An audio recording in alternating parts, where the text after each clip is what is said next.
ശുഭദിനങ്ങൾ മാറി മറിയുമ്പോൾ ഈ ഏകാഭിനയത്തിന് എന്താണ് പ്രസക്തി എന്ന ചോദ്യത്തിന് ഒരു പ്രസക്തിയുമില്ല എന്നതാവും ഉത്തരം. കുഞ്ഞിരാമൻ ഒരു സ്വർണ്ണപ്പണിക്കാരൻ.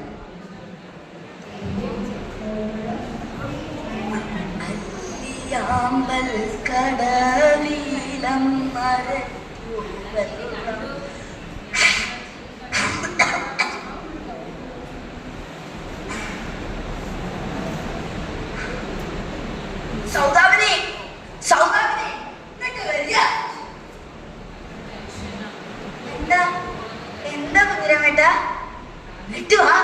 നമ്മുടെ കുഞ്ഞിക്ക് ഞാൻ എന്താ ഉണ്ടാക്കിയെന്ന് നോക്കിയേ. നമ്മുടെ കുഞ്ഞിക്ക് ഒരു കമ്മലും. എന്താ കഥ? ഈ കുഞ്ഞിരാമേട്ടന് പിരാന്ത. അല്ലെങ്കിൽ തന്നെ ജനിക്കാൻ പോകുന്ന പെക്കുഞ്ഞാന്ന് പറഞ്ഞ ഇപ്പോഴേ എന്തൊക്കെയാ ഉണ്ടാക്കി വെച്ചിരിക്കുന്നേ. മാല, വള, കമ്മല്, അങ്ങനെ എന്തൊക്കെയാ. ആടി എനിക്ക് പിരാന്ത് തന്നെ.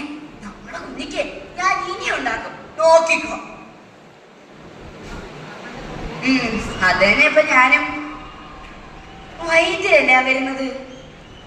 ആണല്ലോ, എന്തോ റേഷനെയും കൊണ്ടാവും മൂപ്പരുടെ വരവ്.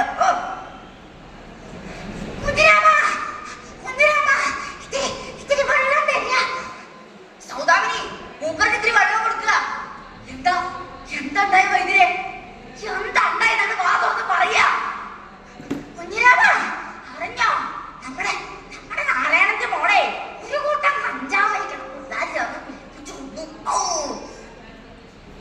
ഈശ്വര, ഞാൻ ഇന്നലെ കൂടെ കണ്ടേടോ കുട്ടിയെ. ആ കുട്ടിക്ക് ഈ ഗതി വന്നല്ലോ.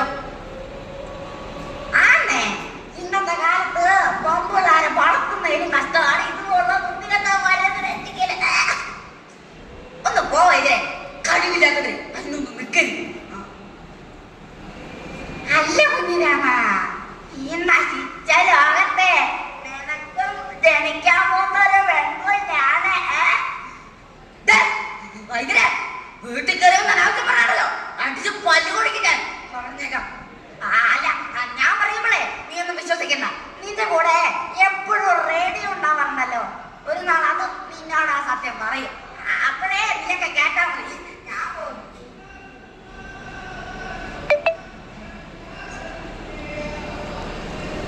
അയാൾക്ക് ഭ്രാന്തം വൈദ്യര്. ഇത് കേട്ട് കളയാം. നമസ്കാരം, ആകാശവാണി വാർത്തകൾ വായിക്കുന്നത് ഗോപകുമാർ. ആലുവയിൽ 5 വയസ്സുകാരെ പീഡിപ്പിച്ചു കൊന്നു ബീഹാർ സ്വദേശി അശ്വിൻ.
ഇത് കുഞ്ഞിരാമൻ. ഇതുപോലുള്ള അനേകം കുഞ്ഞിരാമന്മാർ ഇനിയും ഉണ്ടാകാം.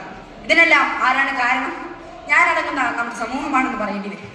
ഇതുപോലുള്ള സംഭവങ്ങൾ ഉണ്ടാവാതിരിക്കാൻ വേണ്ടി ചിന്തിക്കുക, പ്രവർത്തിക്കുക. നന്ദി, നമസ്കാരം.